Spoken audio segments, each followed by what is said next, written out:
This is the new Arduino Q 4GB version. The Arduino UNO Q is a radical departure from previous Arduino boards. It is a single board computer. That means you can use it as a standalone computer, not unlike a Raspberry Pi.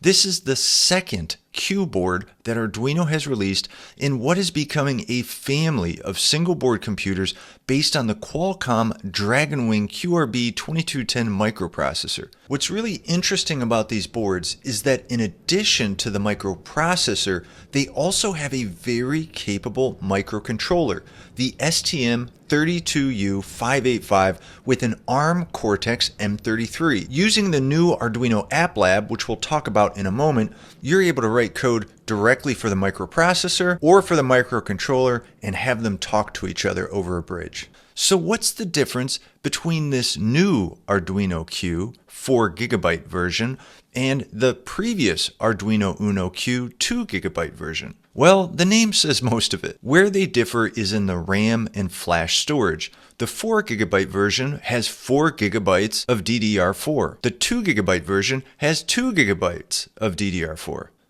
The 4GB version also has 32GB of flash memory, while the 2GB version only has 16GB of flash memory. Now, both boards can be operated in single board computer mode or in PC hosted mode.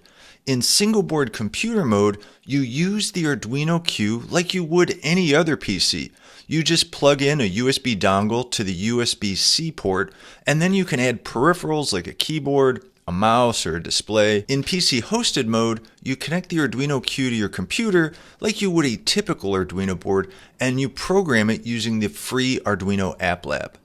Now, Arduino recommends using this newer UNO Q 4GB version for the best performance when you want to go single board computer mode. Now, I mentioned Arduino AppLab. This is a new integrated development environment that they designed specifically for the Arduino Q family of boards. It allows you to write Python code that will run on the microprocessor and Arduino code that will operate on the microcontroller. What's interesting about the Arduino AppLab is it has these integrated bricks, which are sort of like software libraries that allow you to add complex functionality right out of the gate.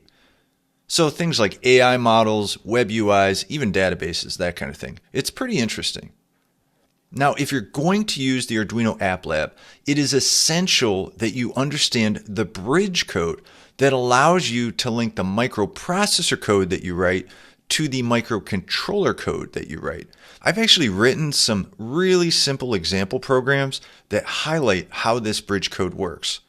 You can download that code in the description, or you can get it at this QR code right here. Now, you can also program the Arduino UNO Q using the traditional Arduino IDE. But as you might expect, you can only program the microcontroller with the IDE, not the microprocessor. So these boards share a lot in common. They've got the same microprocessor, the same microcontroller. They both have dual band Wi-Fi 5 at 2.4 or 5 gigahertz. They both have Bluetooth 5.1. Each of them has high-speed headers on the back for advanced peripherals like vision, audio, and display.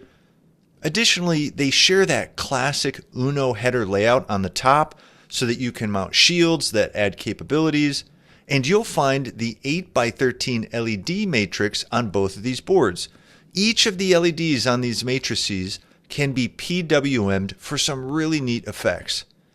Both of these boards also have a quick connector for easily adding peripherals like Modulino nodes or Groove or whatever really. There is of course another difference though between these two boards, and that's price.